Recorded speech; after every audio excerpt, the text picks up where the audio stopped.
Corona की दूसरी लहर का कहर थमता दिख रहा है। राज्य में लॉकडाउन में छूट का सिलसिला जारी है, लेकिन पाबंदी हटने से लोगों की भीड़ भी बढ़ रही है। राज्य कोई भी हो, हर जगह एक सा ही हाल है। टीवी स्क्रीन पर आप अलग अलग शहरों की तस्वीरें देख रहे हैं। हर जगह थोड़ी सी छूट मिलने के बाद देखिए किस तरह से लोग सड़कों पर उतर आए हैं और कोरोना नियमों की धज्जियां उड़ा रहे हैं। भीलवाड़ा में देखिए किस तरह से यहां पर भीड़ उतरी। यहां पर पूर्व मंत्री की शव यात्रा के दौरान ये लोगों की भीड़ यहां पर देखने को मिली। साथ ही साथ आपको हम बता दें कि प्रयागराज में भी देखिए किस तरह से सब्जी मंडी में भारी भीड़ देखने को मिली। ऐसा नहीं था कि पहले सब्जी मंडियां बंद थी या फिर आपको सब्जी खरीदने में परेशानी हो रही थी, लोग पहले भी खरीद रहे थे, लेकिन देखिए अगर थोड़ी सी छूट मिली तो किस तरह से सड़कों पर लोग उमड़ आए। राजस्थान के भीलवाड़ा से देखिए लोकसभा सांसद रहे हेमेंद्र सिंह बनेड़ा के अंतिम संस्कार में कोरोना प्रोटोकॉल के नियम हवा में उड़ गए। सांसद के परिजनों ने पीपीई किट पहन रखा था, लेकिन अंतिम संस्कार में 20 व्यक्तियों से कई गुना अधिक लोगों ने भाग लिया। शव को भी खुले वाहन में शमशान स्थल तक ले जाया गया, जबकि पुलिस ने भीड़ को रोकने के लिए बैरिकेडिंग भी की थी, लेकिन उसके बावजूद देखिए किस तरह का ये भीड़ है यहां पर।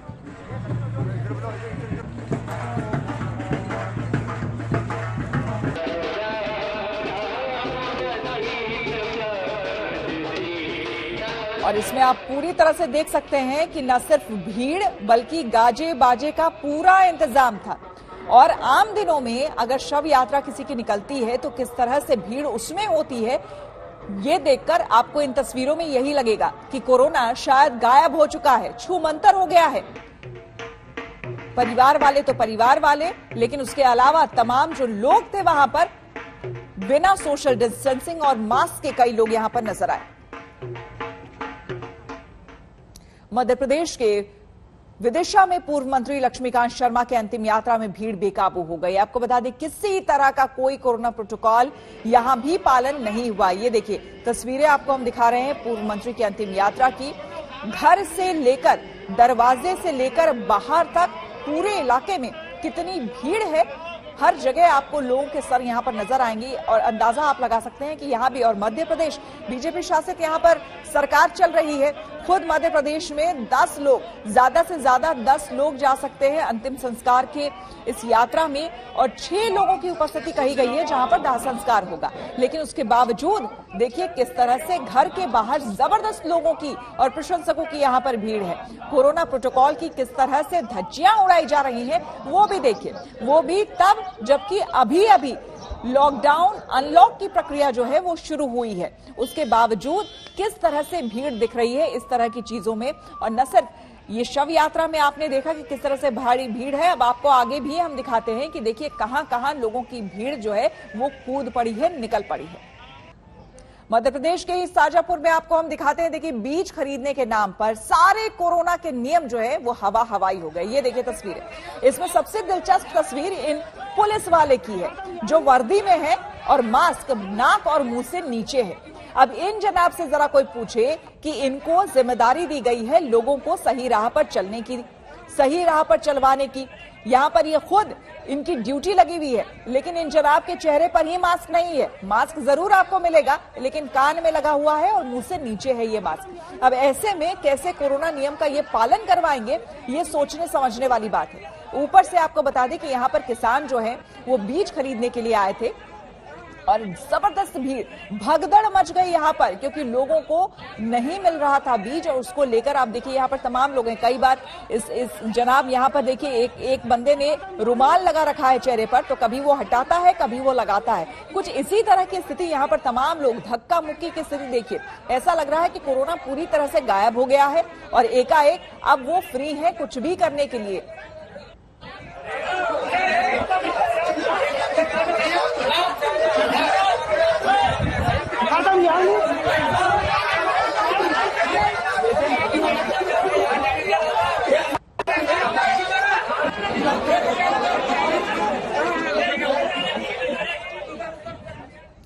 और मध्य प्रदेश के बाद आपको तस्वीरें हम दिखाते हैं उत्तर प्रदेश के प्रयागराज की, जहां पर अनलॉक होते ही लोगों की लापरवाही देखिए किस तरह से सामने आई। ये आपको सब्जी मंडी की तस्वीरें हम दिखा रहे हैं, जहां पर आपको हर तरह के लोग दिख जाएंगे। कई लोग, आधा से ज्यादा लोग आपको बिना मास्क के भी यहां पर आपको दिखेंगे।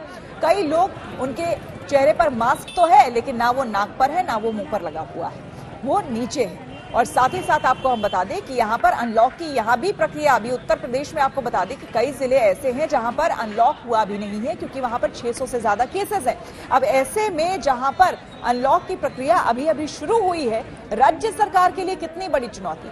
अब लोग अगर खुद जिम्मेदारी नहीं लेंगे तो आखिर कोरोना को हम मात कैसे दे पाएंगे, ये बात लोगों को खुद समझनी होगी। जिस तरह से लॉकडाउन के दौरान, कोरोना कर्फ्यू के दौरान लोग तमाम नियमों का पालन कर रहे थे, वैसे भी पालन करके जिंदगी चल सकती है। इस बात को लोगों को समझना होगा।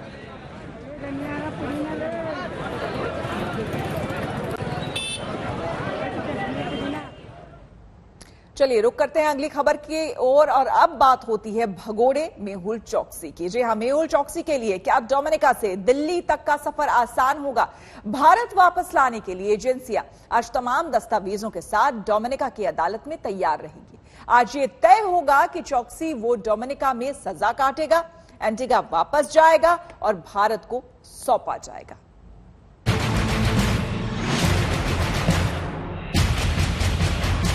एक चेहरा और हजार सवाल। मेहुल चौकसी जब से डोमिनिका में मिला है, उसे लेकर सवालों की झड़ी लग गई है। सवाल उठ रहे हैं कि वो यहाँ कैसे पहुंचा। क्या वो हनी ट्रैप का शिकार हो गया, या भारत का ये धोखेबाज एक बार फिर भारतीय एजेंसियों की आंख में धूल झोंकने के लिए नाटक कर रहा है। लेकिन भारत सबके मन में एक सवाल है, और वो ये कि क्या मेहुल चौकसी को भारत लाया जा सकेगा। बुधवार शाम 6:30 बजे डोमिनिका की अदालत में इसे लेकर सुनवाई होनी है। मेहुल चौकसी पर आगे क्या हो सकता है, इसे लेकर जानकार 3 बातों पर सहमत दिखते हैं। डोमिनिका कोर्ट कह सकता है कि मेहुल अवैध रूप से यहाँ पर आया, इसीलिए उस पर यही केस चले और सजा दी जाए। डोमिनिका कोर्ट मेहुल को एंटीगुआ वापस भेज सकता है, क्योंकि वो वहाँ का नागरिक है। डोमिनिका की अदालत मेहुल चौकसी को भारत को सौंप दे, क्योंकि उसके खिलाफ रेड कॉर्नर नोटिस है। मेहुल चौकसी की भारतीय नागरिकता भी अब भी बरकरार है। लेकिन सवाल यह है कि क्या रेड कॉर्नर नोटिस मेहुल चौकसी के मामले में गेम चेंजर साबित हो सकता है। इस बार मेहुल चौकसी भारतीय घेराबंदी न तोड़ पाए, इसके लिए प्रवर्तन निदेशालय की टीम मेहुल का पूरा कच्चा चिट्ठा अदालत में पेश करने की तैयारी कर रही है। सूत्रों के मुताबिक प्रवर्तन निदेशालय की टीम डोमिनिका की अदालत में जो शपथ पत्र पेश करेगी, उसमें मेहुल चौकसी के खिलाफ रेड कॉर्नर नोटिस का प्रमुखता से जिक्र होगा। इसी रेड कॉर्नर नोटिस के आधार पर अदालत से मेहुल चौकसी को भारत को सौंपने की गुजारिश की जाएगी। ये सारी कोशिश इसलिए की जा रही है क्योंकि बुधवार को जब डोमिनिका की अदालत बैठेगी तो उसके सामने एक ऐसा आरोपी खड़ा होगा जो उनके देश में अवैध रूप से आया है। जानकारों का मानना है कि आमतौर पर ऐसे मामलों में अदालत आरोपी को उसके देश वापस भेज देती है जहां से वो आया होता है। यानी मेहुल चौकसी के साथ ये हो सकता है कि उसे वापस एंटीगुआ भेज दिया जाए। एक विकल्प ये भी हो सकता है कि डोमिनिका की अदालत कहे कि मेहुल चौकसी ने जो अपराध किया है वो उसकी सजा यहीं भुगते। ऐसे में डोमिनिका की जेल में मेहुल चौकसी आगे भी बंद रह सकता है। इसीलिए भारत का सारा जोर सुनवाई को रेड कॉर्नर नोटिस के आसपास रखने का होगा, जिसके आधार पर भारत मांग करेगा कि मेहुल चौकसी को उसे सौंपा जाए। वैसे भी मेहुल चौकसी जनवरी 2018 में भारत से भागा था। इसके बाद मई 2018 में उसे अमेरिका में देखने का दावा हुआ। फिर वो एंटीगुआ का नागरिक बन गया और 23 मई तक रहा। एंटीगुआ से मेहुल चौकसी 23 मई की शाम 5:15 पर अपने घर से निकलते हुए देखा गया। पुलिस ने उसकी गाड़ी भी पकड़ी और केस भी दर्ज किया। फिर अचानक वो 27 मई को डोमिनिका में मिला। 30 मई को डोमिनिका की जेल में जख्मी हालत में उसकी तस्वीरें सामने आई, जिसके आधार पर वो खुद को भारत का पीड़ित दिखाने की कोशिश कर रहा है।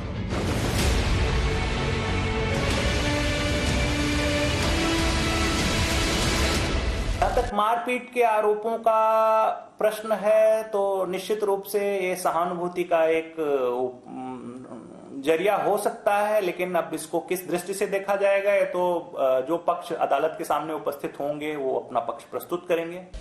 मेहुल चौकसी कोई बहाना न बना पाए, इसके लिए ईडी ने खास योजना बनाई है।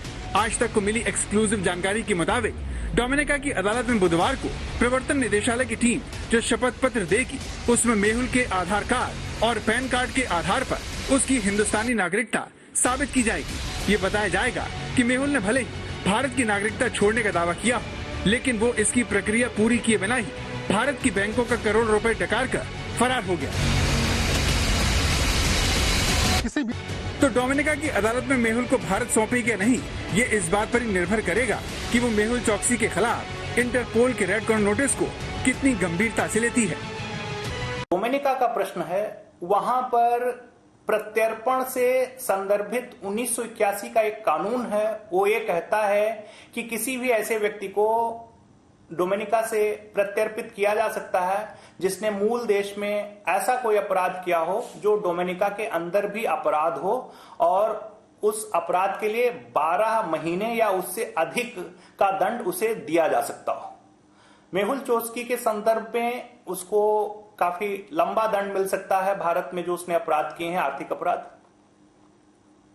इस कारण से उसका प्रत्यर्पण संभव है। भारत के आम आदमी की गाड़ी कमाई को लूटकर फरार होने वाला मेहुल चौकसी साल 2018 से लगातार धोखे पर धोखा दे रहा है, लेकिन इस बार भारतीय एजेंसियां उसके सबसे करीब पहुंचने में कामयाब हो गई हैं। ऐसे में उनके पास इस बार चूकने का कोई विकल्प ही नहीं है। मुनीश पांडे के साथ गीता मोहन, दिल्ली, आज तक।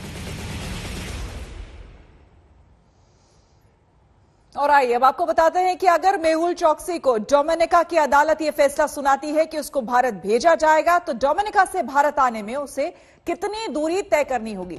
देखिए, डोमिनिका से भारत 14,108 किलोमीटर जो है, ये लंबी यात्रा है जो कि उसे डोमिनिका से भारत के बीच ये दूरी तय करनी होगी। लेकिन इसका इंतजार करना होगा क्योंकि आज शाम 6 बजे भारतीय समय के अनुसार आज शाम 6 बजे मेहुल चौकसी को लेकर डोमिनिका की अदालत में बहस होगी। और मुनीश पांडे हमारे संवाददाता हमारे साथ जुड़ रहे हैं ज्यादा जानकारी के साथ। मुनीश, इस पूरे मामले में भारत की तरफ से पुख्ता सबूत पेश किए जाएंगे। ईडी पूरी तरह से तैयारी कर चुका है, लेकिन क्या कहते हैं विशेषज्ञ, जो प्रत्यर्पण संधि है वो क्या कहता है और क्या कुछ हो सकता है संभावित तौर पर अगर हम जानना चाहें तो? जी देखिए, आज का दिन मेहुल चौकसी के लिए बड़ा दिन है और उसके साथ साथ हिंदुस्तान के लिए भी बहुत बड़ा दिन है, क्योंकि भारत को ऐसा लग रहा है कि इस बार मेहुल चौकसी को वापस लाया जा सकता है। इसी के लिए 8 अधिकारी, जिसमें से 2 सीबीआई के अधिकारी हैं, वो अभी भी डोमिनिका में मौजूद हैं। जो हमें जानकारी मिली है उसके मुताबिक जितने भी दस्तावेज थे, जिसमें कि मेहुल चौकसी ने क्या क्या अपराध किए हुए हैं, उसके हिंदुस्तानी नागरिक होने के दस्तावेज और उसके अलावा इंटरपोल की रेड कॉर्नर नोटिस, ये सारे दस्तावेज डोमिनिका को दे दिए गए हैं ताकि कोर्ट में जब वो इस केस में बहस करेंगे मेहुल चौकसी के खिलाफ में, तो ये सारे दस्तावेजों के आधार पर कोर्ट को ये समझाने की कोशिश होगी कि इसे हिंदुस्तान वापस भेज देना चाहिए। अब बात यह आती है कि आखिरकार मेहुल चौकसी को लेकर फैसला क्या देगी कोर्ट की, क्या उसे हिंदुस्तान भेजना है या एंटीगा भेजना है या उसे डोमिनिका के जेल में ही बंद रखना है। तो इस पर फैसला आने को लेकर एंटीगा ने भी साफ कर दिया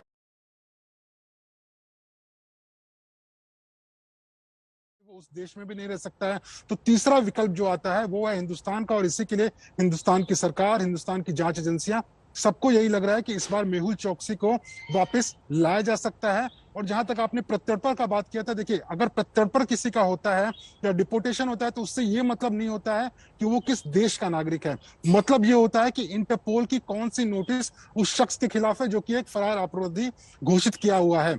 मेहुल चौकसी फरार अपराधी है, वो किसी भी देश में पकड़ा जाए, अगर उसके खिलाफ में रेड कॉर्नर नोटिस है तो उसे हिंदुस्तान वापस भेजा जा सकता है। जैसा हमने देखा था क्रिश्चियन मिशेल के केस में था, वो ब्रिटिश नागरिक, अगस्ता वेस्टलैंड केस में वो आरोपी था, दुबई में पकड़ा गया वो और दुबई से उसे हिंदुस्तान वापस लेकर आया गया। ठीक इसी तरीके से हो सकता है कि मेहुल चौकसी को भी डोमिनिका से वापस लेकर आया जाए, क्योंकि इंटरपोल की रेड कॉर्नर नोटिस भी उसके खिलाफ है। बिल्कुल, बहुत बहुत शुक्रिया मुनीश आपका तमाम जानकारी के लिए। मेहुल चौकसी छिपा छिपा भागा भागा एंटीगा में दिन काट रहा था, लेकिन डोमिनिका जाने के साथ ही वो सलाखों के पीछे पहुंच गया। आखिर वो डोमिनिका क्यों गया? साथ में वो महिला कौन थी? मेहुल चौकसी एंटीगा से गायब हुआ और 2 दिन बाद डोमिनिका की पुलिस ने उसे पकड़ने का दावा किया, और इस सब के केंद्र में थी एक लड़की जिसके बारे में दावा है कि वो मेहुल चौकसी की गर्लफ्रेंड है। आज तक को मिली जानकारी के मुताबिक मेहुल चौकसी जब डोमिनिका पहुंचा तो वो अकेला नहीं था, उसके साथ एक लड़की थी। सूत्रों ने बताया कि लड़की एंटीगा में रहती थी और दोनों मॉर्निंग और इवनिंग वॉक में मिलते थे। मेहुल चौकसी के वकील का दावा है कि 23 मई को इस कथित गर्लफ्रेंड ने मेहुल चौकसी को अपने अपार्टमेंट में मिलने बुलाया, लेकिन जब मेहुल वहां पहुंचा तो ये लड़की अपार्टमेंट में अकेली नहीं थी। वहां पहले से मौजूद लोगों ने मेहुल चौकसी के साथ मारपीट की और उसे जबरन अगवा करके डोमिनिका ले जाया गया, जहां पुलिस ने उसे गिरफ्तार कर लिया। मेहुल चौकसी के वकील विजय अग्रवाल इल्जाम लगाते हैं कि इस लड़की का जानबूझकर इस्तेमाल किया गया ताकि मेहुल चौकसी को इस तरह से पकड़कर डोमिनिका ले जाया जा सके। एक महिला थी जो उनके पड़ोस में आकर रहती थी और फिर उन्होंने शिफ्ट कर लिया था, तो उनकी फैमिली में भी आना जाना था। कोई ये गर्लफ्रेंड तो वर्ड यूज कर दिया जाता है थोड़ी सी स्टोरी को स्पाइसी बनाने के लिए, जबकि बिल्कुल ऐसा नहीं है। उनके घर आना जाना था, उनकी फैमिली में आना जाना था, तो इवनिंग में वॉक पे मिल जाते थे दोनों आपस में। तो जो इन्होंने, वो लेडी पहले शिफ्ट हुई थी और जो पूरा पता चल रहा है कि वो भी इस ऑपरेशन का हिस्सा थी। तो इनको ट्रैप करने के लिए वो लेडी को सीड किया गया था, प्लांट किया गया था। लेकिन जिस एंटीगा में चौकसी खुलेआम इस लड़की के साथ घूमता था, उस एंटीगा के प्रधानमंत्री गैस्टन ब्राउन ने बताया कि मेहुल चौकसी अपनी इस गर्लफ्रेंड के साथ रोमांटिक ट्रिप पर डोमिनिका गया था। The information that we're getting now is that he may have taken his girlfriend to Dominica, probably to dinner to have a good time and so on, and got caught. Now, that would have been a monumental error. Mehul चौकसी के वकील ने भी बताया कि उनके मुवक्किल की पिछले 1 साल से इस लड़की से जान पहचान थी और दोनों अक्सर एंटीगा और बारबुडा के आसपास मिलते रहते थे। कुल मिलाकर ये लुटेरा अपनी गर्लफ्रेंड के साथ बेखौफ घूमता फिरता था, लेकिन मेहुल चौकसी की कहानी ने किसी थ्रिलर फिल्म की तरह मोड़ लिया और मेहुल की गिरफ्तारी के बाद ये रहस्यमय लड़की गायब हो गई। इसके बाद डोमिनिका के अस्पताल में भर्ती मेहुल चौकसी की तस्वीरें सामने आई, जिसमें उसने मारपीट का आरोप लगाया। तस्वीरों में चौकसी के शरीर पर चोट के निशान देखे गए। मेहुल चौकसी के वकील ने यहाँ तक दावा किया कि उसके मुवक्किल को इलेक्ट्रिक शॉक तक दिए गए। तो इतना तो तय है कि मेहुल चौकसी एंटीगा में एक लड़की के साथ घूमता फिरता था और दोनों एक दूसरे को अच्छे से जानते थे और उसकी ये रहस्यमय गर्लफ्रेंड इस पूरे विवाद के बाद लापता हो गई है। लेकिन आपको जानकर हैरानी होगी कि भारत की बैंकों का पैसा लूटकर भागने वाला चौकसी कैरेबियाई देशों की राजनीति में तकरार की बड़ी वजह बन गया है। एंटीगा और डोमिनिका दोनों में ही विपक्षी पार्टियों ने मेहुल चौकसी के मसले पर अपने अपने देश की सरकार को निशाने पर ले लिया है। एंटीगा के प्रधानमंत्री का आरोप है कि विपक्ष को घूस देकर मेहुल चौकसी कानून से बचने की कोशिश कर रहा है, जबकि एंटीगा के विपक्षी नेता इससे इनकार कर रहे हैं। Specific request to the government of Dominica is to have Mr. Chokshi deported and be repatriated directly to India, not to send him back to Antigua and Barbuda where he's a citizen, and one in which he will enjoy certain constitutional and legal protections. A request from the Indian government. Mr. Chokshi isn't just or wasn't just located in Antigua. He's a citizen of Antigua and Barbuda. How can you send someone to a country where they have no citizenship and no right to reside? It has to be Antigua and Barbuda because he's not a citizen of India. Antigua की तरह Dominica में मेहुल चौकसी की वजह से राजनीतिक तकरार हो रही है। जिस तरह से एंटीगा से गायब होकर मेहुल चौकसी डोमिनिका में पाया गया, उसके आधार पर विपक्ष अपनी सरकार पर ही मिली भगत का आरोप लगा रहा है। इस तरह भारत के बाद मेहुल चौकसी कैरेबियाई देशों में भी राजनीतिक उबाल की वजह बन गया है। मुनीश पांडे के साथ गीता मोहन, दिल्ली, आज तक। रुक करेंगे अगली खबर का। बात उत्तर प्रदेश चुनाव की, जिसे लेकर लखनऊ में बीजेपी नेताओं के बीच बैठकों का दौर जारी है। आपको बता दें कि आज तीसरे दिन राष्ट्रीय महासचिव बीएल संतोष अलग अलग सभी वरिष्ठ नेताओं से मुलाकात कर रहे हैं। सूत्रों के हवाले से पिछले 3 दिन की बैठक में कई बातें और मतभेद खुलकर सामने आई हैं, जिससे कई मंत्रियों ने खुलकर ब्यूरोक्रेसी से तालमेल न होने की शिकायत की है। बीएल संतोष ने आज पार्टी की मीडिया टीम के साथ भी बैठक की है, जिसमें चुनाव से पहले प्रवक्ताओं की टीम में भी भारी बदलाव की जानकारी मिल रही है। इससे पहले कल दोनों डिप्टी सीएम से भी देर तक मुलाकात हुई। दोनों डिप्टी सीएम से चुनावी तैयारियों को लेकर जायजा भी लिया। बैठक में 2022 में चुनाव जीतने को लेकर रणनीति बन रही है। बैठक में अब की बार 300 के पार का नारा भी दिया गया है। कुमार अभिषेक हमारे संवाददाता हमारे साथ जुड़ चुके हैं। अभिषेक, 3 दिनों की बैठक, क्या कुछ अब तक निकल कर आया सामने? श्वेता, देखिए 3 दिनों की बैठक खत्म हो गई। बीएल संतोष जो कि राष्ट्रीय महासचिव हैं बीजेपी के, अभी अभी दिल्ली के लिए रवाना हो गए। इससे पहले जो उत्तर प्रदेश के प्रभारी हैं राधा मोहन सिंह, वो आज सुबह ही दिल्ली गए हैं और बाकायदा जो पिछले 2 दिनों की मीटिंग हुई है, जिसमें मुख्यमंत्री से लेकर के तमाम ऐसे मंत्री जिन्हें इनसे मिलना था, दोनों डिप्टी सीएम से जो मुलाकात हुई है बीएल संतोष की और संगठन की, इसकी फीडबैक की रिपोर्ट लेकर वो दिल्ली जा चुके हैं। ये 3 दिनों की बैठक बेहद अहम है, क्योंकि लगातार इस बात की चर्चा चल रही थी कि पिछले 3 दिनों की ये जो बैठक है, इसका जो नतीजा है ये कहीं ना कहीं कुछ ना कुछ बदलाव में दिखाई देगा। क्या ये बदलाव जो मंत्रिमंडल है उसमें दिखेगा, क्या संगठन में कोई बड़े बदलाव होंगे, अध्यक्ष पद का बदलाव होगा, ये तमाम ऐसी बातें हैं जो लगातार इसकी अटकलें लगाए जा रहे हैं।